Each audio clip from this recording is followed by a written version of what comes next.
Immanuel Kant fue bautizado como Emmanuel, pero cambió su nombre a Immanuel tras haber aprendido hebreo.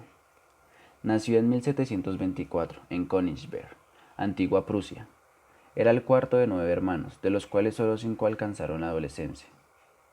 En su juventud fue estudiante constante, aunque no espectacular. Creció en un hogar pietista que ponía énfasis en una intensa devoción religiosa, la humildad personal y una interpretación literal de la Biblia. Por consiguiente, Kant recibió una educación tan severa, estricta, punitiva, disciplinaria, polarizada y excluyente, que favoreció la enseñanza del latín y de la religión por encima de las matemáticas y las ciencias. Desde el principio de sus estudios, Kant mostró gran aplicación a sus investigaciones. Primero fue enviado a Collegium Fridericianum y después matriculado en la Universidad de Königsberg en 1740, a la edad de 16 años. Estudió la filosofía de Lewis y Wolff con la del profesor Martin Nuxen, un racionalista que también estaba familiarizado con los desarrollos de la filosofía y la ciencia británica, y que introdujo a Kant en la nueva física matemática de Newton. El infarto de su padre y posterior muerte en 1746 interrumpió sus estudios. Kant se convirtió en un profesor particular de los pequeños pueblos alrededor de Königsberg, pero continuó sus investigaciones académicas. En 1749 publicó su primera obra filosófica, Meditaciones sobre la verdadera estimación de las fuerzas vivas. Kant publicó muchas obras sobre el tema científico y llegó a ser profesor en la universidad en 1755. El tema de su ruptura con esta. Kant diseñó la hipótesis de la nebulosa protosolar, en donde dedujo correctamente que el sistema solar se transformó en una gran nube de gas, una nebulosa. De este modo intentaba explicar el orden del sistema solar, anteriormente visto por Newton, como impuesto por Dios desde el comienzo. Kant en su libro también dedujo correctamente que la Vía Láctea era un gran disco de estrellas, formados a sí mismos a partir de una nube giratoria. Además sugirió que la posibilidad de que otras nebulosas pudieran ser igualmente grandes discos de estrellas distantes, similares a la Vía Láctea, lo que dio origen a la denominación de los universos isla para las galaxias. Terminó en uso esto también entregado en el siglo XX. Desde este momento, Kant se concentró en temas cada vez más filosóficos, aunque continuaría escribiendo sobre las ciencias a lo largo de su vida. En los inicios de los años 1760 y 1770, a la edad de 45 años, Kant fue nombrado finalmente profesor de lógica y metafísica en la Universidad de Königsberg. A la edad de 46 años, Kant era un conocido erudito y un filósofo cada vez más influyente. Se esperaba mucho de él. Como respuesta a una carta de su alumno Marcus Hertz, Kant llegó a reconocer que la disertación inaugural no había logrado dar cuenta de la relación y conexión entre nuestras facultades intelectuales y sensibles. También reconoció que David Hume lo despertó del sueño dogmático, alrededor de 1770. Kant no publicó ningún trabajo de la filosofía en los siguientes 11 años. Kant salió de su silencio en 1781. El resultado fue Crítica de la razón pura, aunque hoy se ha reconocido únicamente como una de las más importantes obras de la historia de la filosofía, fue ignorado en su momento. El libro era largo, más de 800 páginas en la edición original en alemán. El escritor y un estilo seco y académico. Fue objeto de pocas reseñas, las cuales además no concedían importancia a la obra. Su densidad hacia ella era un hueso duro de roer. Kant publicó una segunda edición en la Crítica de la razón pura en 1787, revisando en la profundidad de las primeras partes del libro. La mayoría de sus posteriores obras se centraron en obras y áreas filosóficas.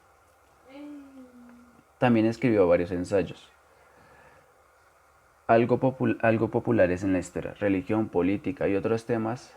Estas obras fueron bien recibidas por los contemporáneos de Kant y confirmaron su posición preeminente en la filosofía del siglo XVIII.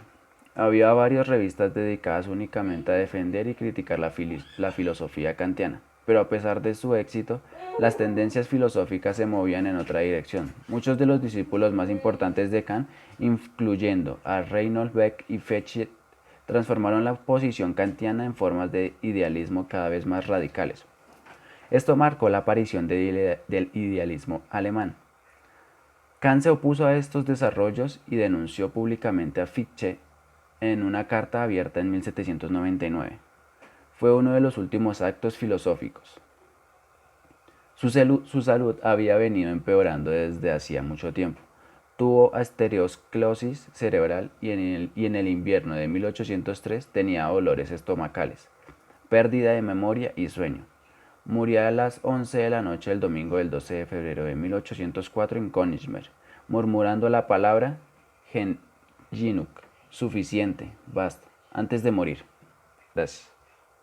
Friedrich Engels fue un filósofo, economista, autor, sociólogo, periodista, teórico comunista y socialista y un completo revolucionario.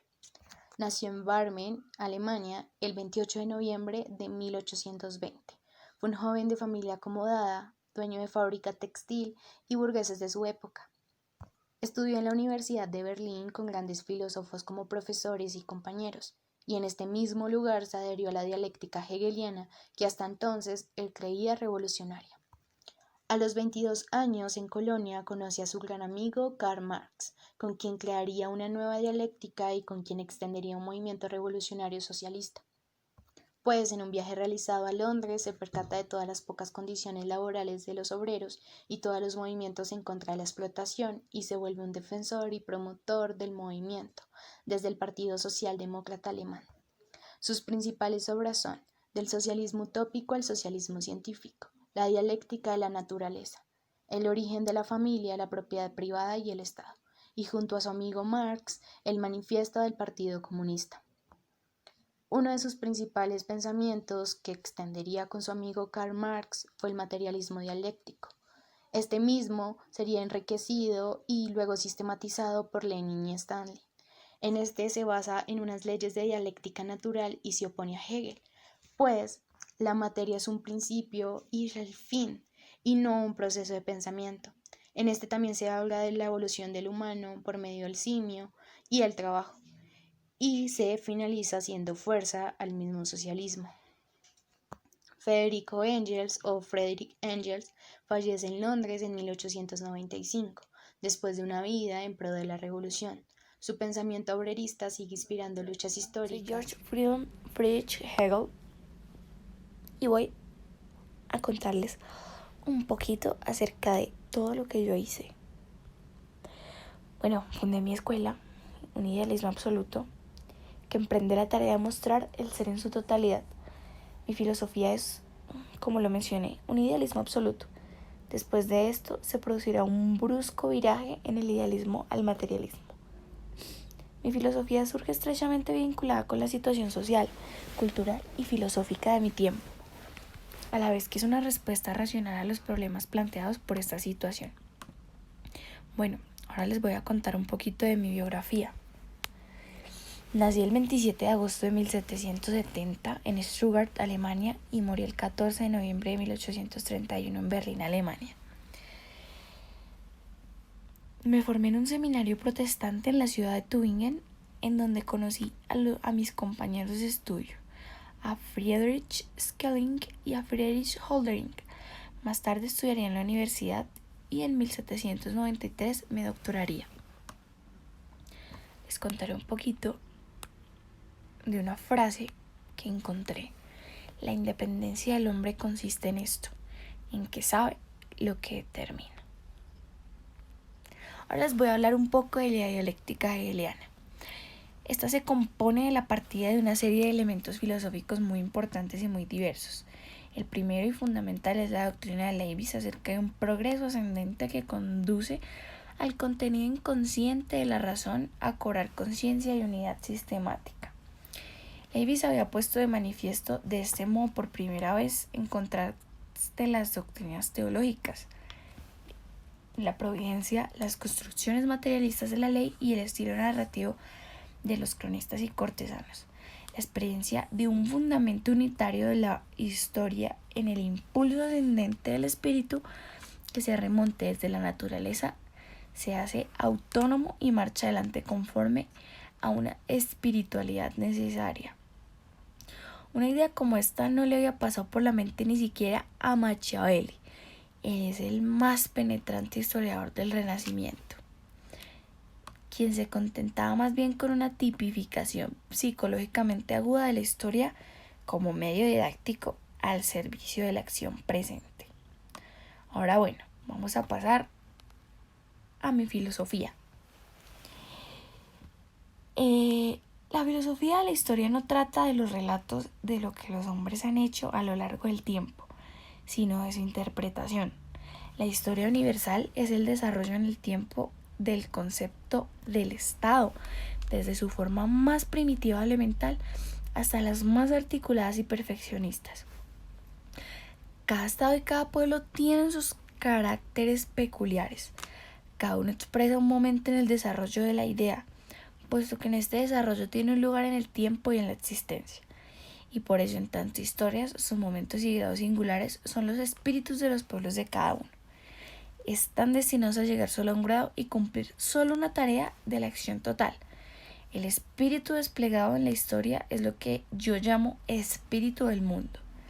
Es el cual es algo así como una providencia divina en cuanto dirige la historia. Bueno, ahora les vamos a hablar de la estética hegeliana. Me gustó muchísimo la frase: la belleza se define como la manifestación sensible de la idea. El objeto de la estética es lo bello y su dominio es el arte. Las obras de arte son el producto del espíritu humano y por ende son más bellas que las bellezas de la naturaleza, que son imperfectas, que son un reflejo de la belleza del espíritu verdadero. Porque si el espíritu es el ser verdadero, lo bello es bello en cuanto es creado por él. La estética, según yo, y las bellas artes no son dignas de ser tratadas en forma científica, porque por su naturaleza no pueden someterse a rigurosos procedimientos de la ciencia. El arte anima las ideas y la ciencia las reduce a pura abstracción y las desvitaliza. El mundo del espíritu es el de la imaginación, de lo irregular y de lo fortuito. Por lo tanto, la ciencia no es posible, porque el arte no cumple con sus principios. Bueno, sin embargo, el arte y la ciencia tienen el común del poder de ser empleados para otro fin en el que se es propio. Cuando se descubren los secretos de la sabiduría y los misterios de la religión, el arte realiza lo verdadero de las ilusiones de este mundo imperfecto y le otorga las formas elevadas del espíritu. Por esto las formas del arte tienen una realidad y más verdad que los fenómenos del mundo. Son más expresivas y transparentes y son más verdaderas que la naturaleza y la historia. Bueno, ahora les voy a contar un poquito de la dialéctica hegeliana.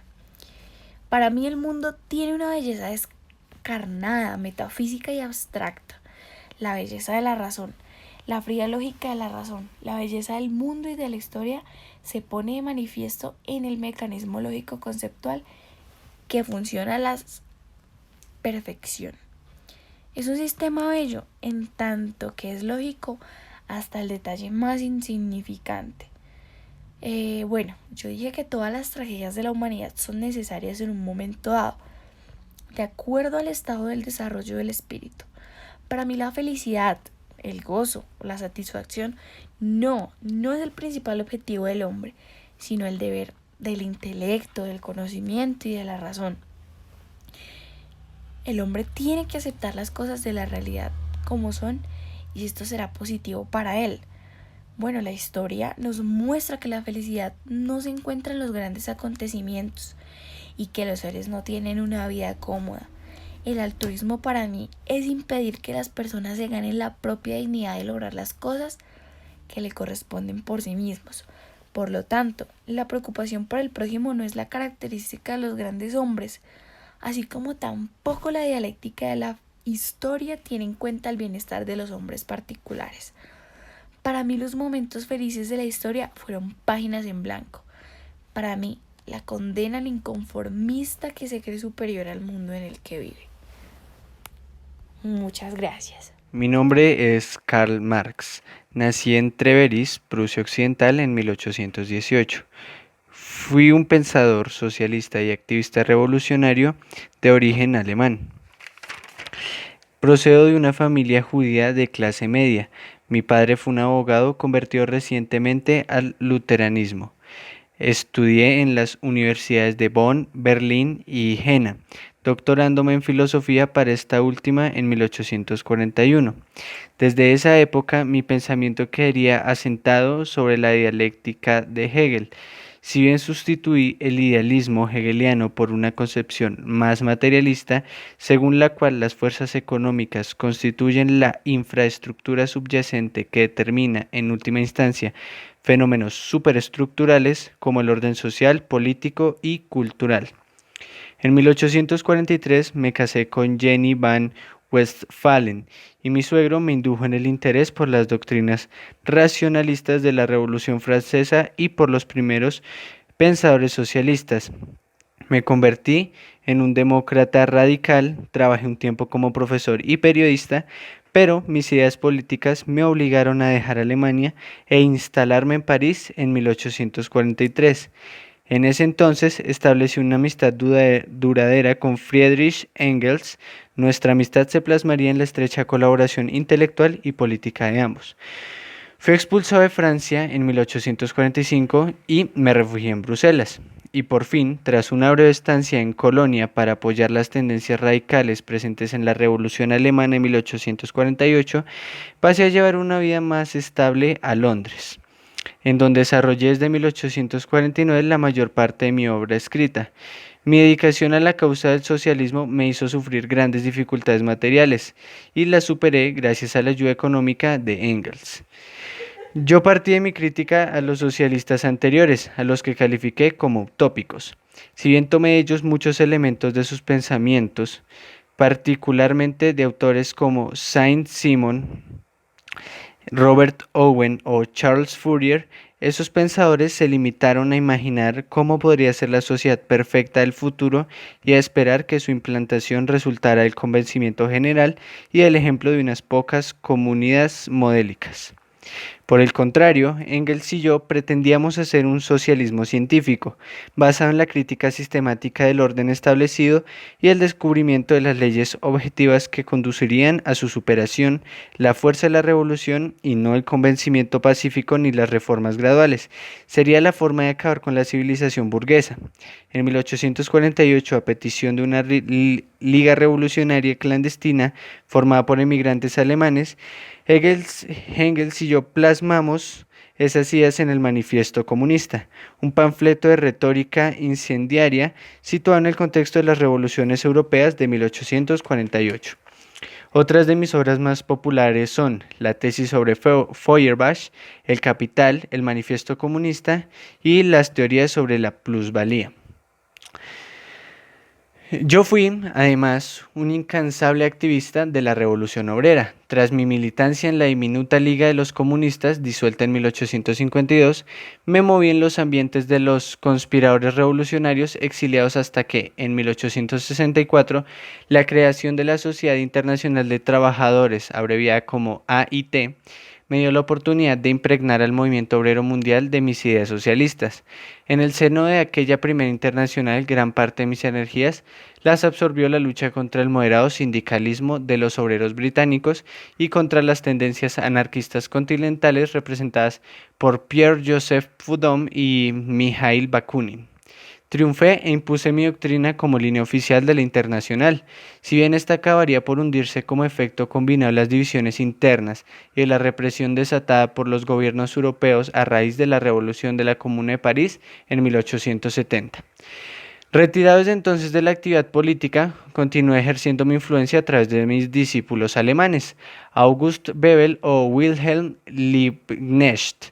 Desde su creación en 1875, ambos fueron figura de peso en el Partido Socialdemócrata Alemán, grupo dominante de la Segunda Internacional que, bajo inspiración decididamente marxista, se fundó en 1889. Ya estando yo muerto, Engels asumió el liderazgo moral de aquel movimiento. La influencia ideológica del marxismo seguiría siendo determinante durante un siglo. Sin embargo, mi empeño vital había sido el de criticar el orden burgués y preparar su destrucción revolucionaria, evitando caer en las ensoñaciones idealistas de las que acusaba a los visionarios utópicos. Por ello, no dije apenas nada sobre el modo en que debían organizarse el Estado y la economía socialistas una vez conquistado el poder, dando lugar a interpretaciones muy diversas entre sus adeptos. Dichos seguidores se encindieron entre una rama socialdemócrata cada vez más orientada a la lucha parlamentaria y a la defensa de las mejoras graduales salvaguardando las libertades políticas individuales, y una rama comunista que dio lugar a la revolución bolchevique en Rusia y al establecimiento de estados socialistas con una economía planificada y dictadura de partido único, en la cual participaron Lenin y Stalin en la URSS y Mao Zedong en China. Fallecí en Londres en 1883. Muchas gracias.